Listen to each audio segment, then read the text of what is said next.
Alors Séverine, Oui. directrice de l'expérience client chez User Agent, qui va prendre le relais. Donc merci Christophe, je te rappellerai dans quelques minutes et on va du coup, parler ensemble d'un sujet que n'a pas abordé Christophe, mais qui est un sujet d'actualité, ce sont les mini apps. On t'écoute. Tout à fait, merci Jérôme. Alors, je sais pas si tout le monde connaît les mini apps, mais ça a été un sujet, qui a commencé à faire un petit peu de bruit ces dernières années. Pourquoi mini app? En fait, c'est, vraiment, l'outil des micro moments. C'est un extrait d'app tout simplement, qui permet, d'utiliser une fonctionnalité ou une petite fonctionnalité sans téléchargement. Donc c'est ça la grosse nouveauté, de ce sujet des mini apps et qui va offrir du coup, plusieurs opportunités pour les marques de pouvoir, prendre, la parole auprès, d'utilisateurs sans, nécessiter donc de téléchargement et c'est pour ça que ça va plutôt se passer dans des interactions ponctuelles, ce qu'on appelle des micro-moments dans le monde physique. Hem Ce qui est assez intéressant, c'est que les mini apps, du coup, sont nées en 2017 côté Android, donc ce qu'on appelle les instant apps et vraiment, ont été démocratisées depuis 2020 par Apple, qui a fait beaucoup plus de bruit avec les apps Clip et qui a, fait une communication un peu plus forte. Mais on voit encore qu'il y a très peu d'usages qui ont été, commercialisés, officialisés. Nous, on a testé, chez User Agents, donc je vais pouvoir aussi vous présenter un vrai retour d'expérience sur comment ça fonctionne et quels sont les résultats qu'on peut en attendre. Comme ça nécessite pas de téléchargement, ce sont des applicatifs qui sont très, très légers.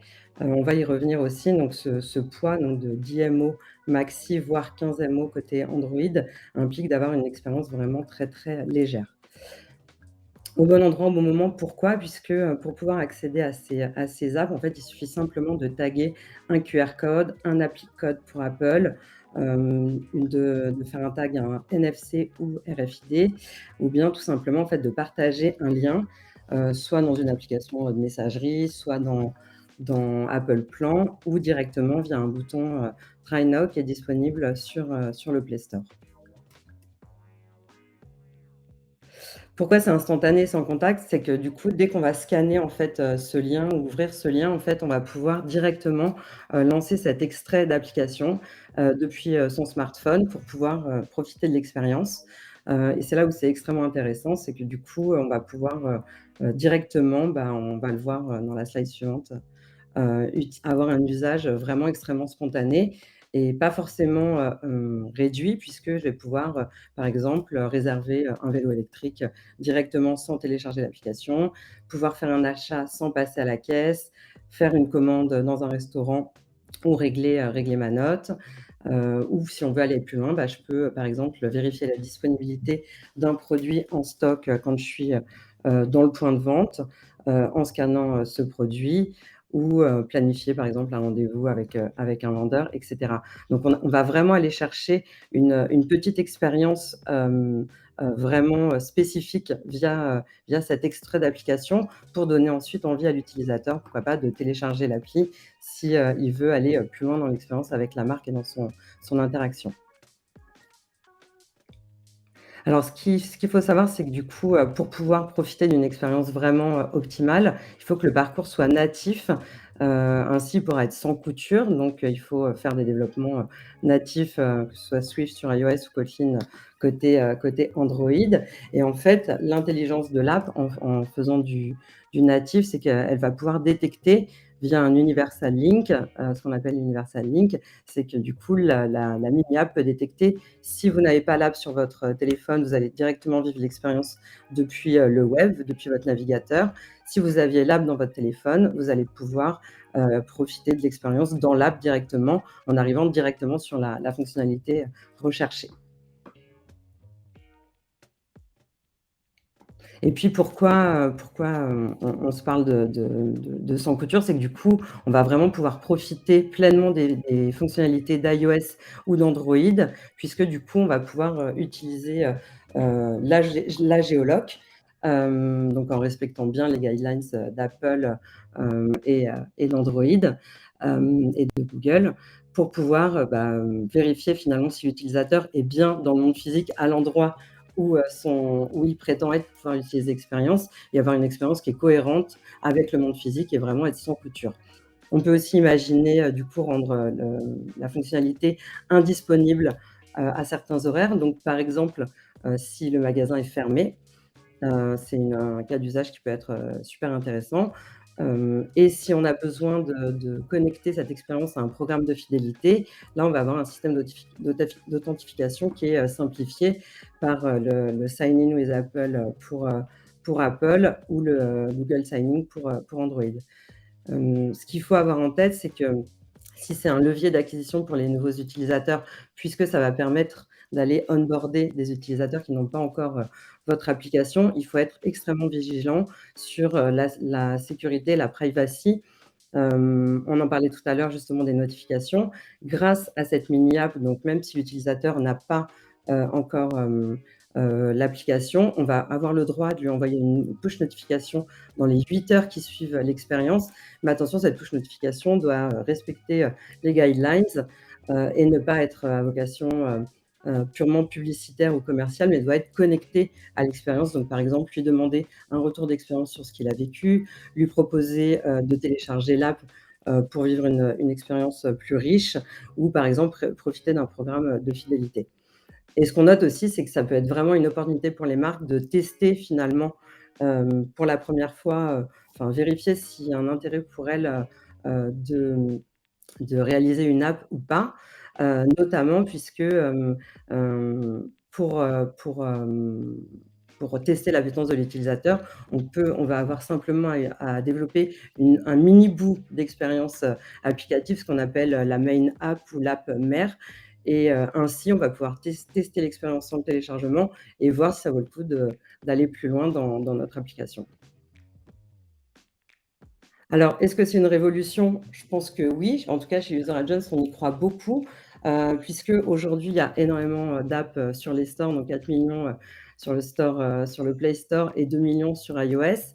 Aujourd'hui, on ressent 2 frictions majeures, au téléchargement d'apps, même si on croit beaucoup aux applications, chez nous. C'est qu'il y a certains contextes d'usage qui incitent, qui font que c'est pas forcément pertinent de télécharger une app. Ça peut être trop long ou totalement inutile pour un usage ponctuel.